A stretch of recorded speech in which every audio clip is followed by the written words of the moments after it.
feudal structures of the Middle Ages, the nobles who lived in the country would provide protection for the king in exchange for land.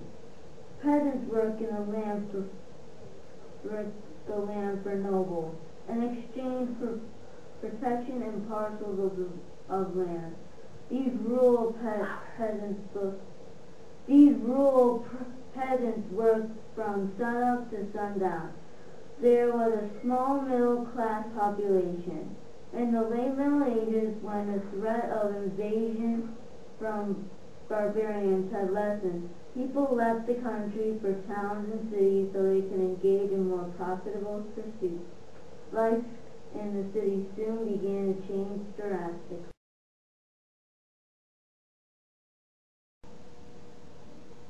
A look back in time to the children of World War II. The children of World War II were taken out of their native countries and brought to the USA to stay for protection. Many children did not go to school during World War II, either because their school had been bombed or because they couldn't get there. Most children were left poor during or after World War II. Their houses were destroyed and most parents were gone. Children were also helped, though, in World War II. Many children were used to set examples, such as the Hitler Youth. Children in the HIT were treated as Girl Scouts and Boy Scouts. They would go on training missions and help the community. Well, in the sense that they could help. In the USA, children would hold can drives for aluminum and scrap metal drives to make money so we could make war machines to fight in the war.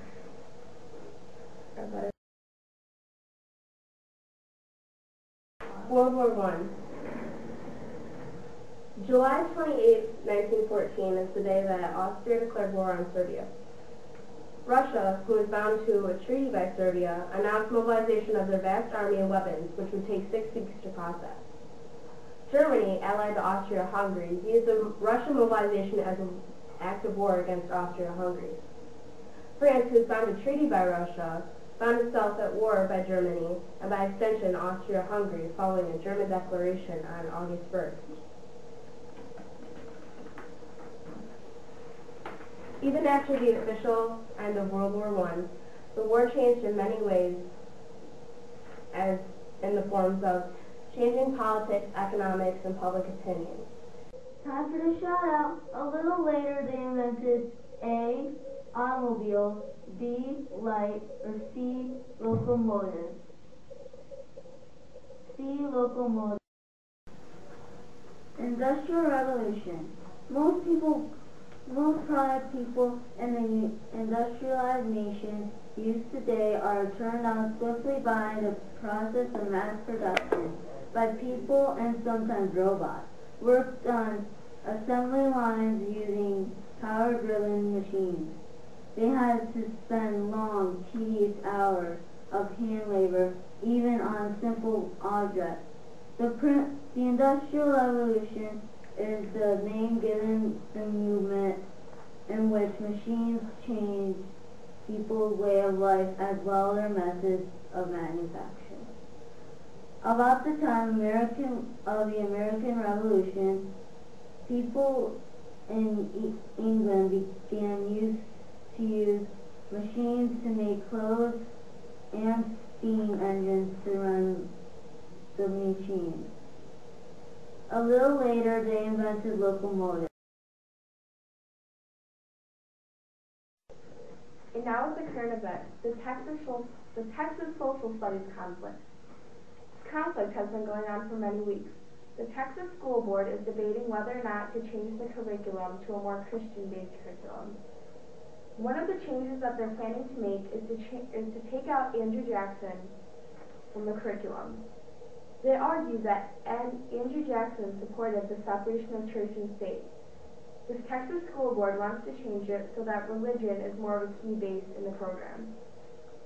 They want to use Christian values, and some of the people are outraged that the accusations have been made of forced religion.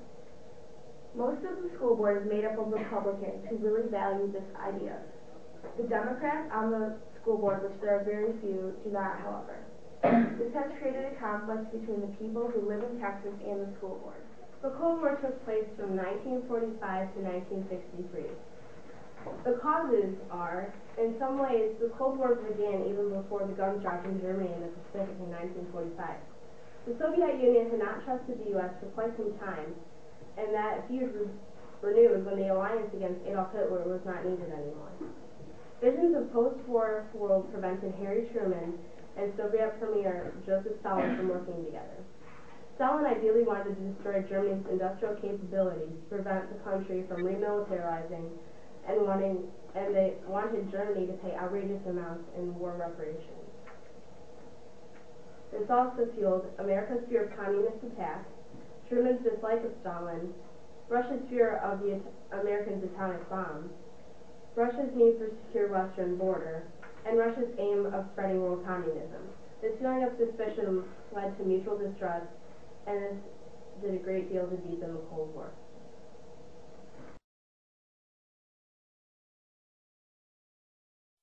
Word to the wise. Exceptionalism. Exceptionalism is being different or unordinary.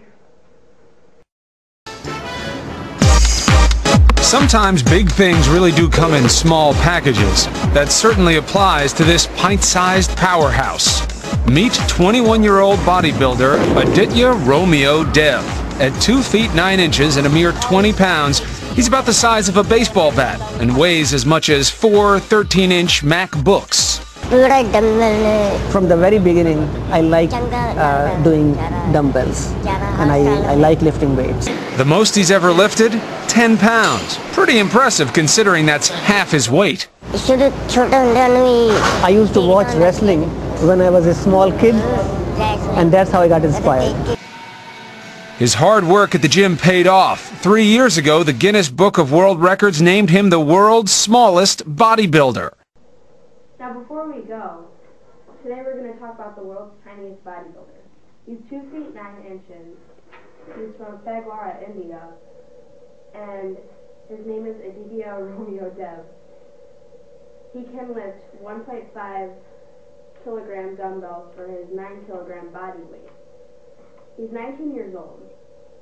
He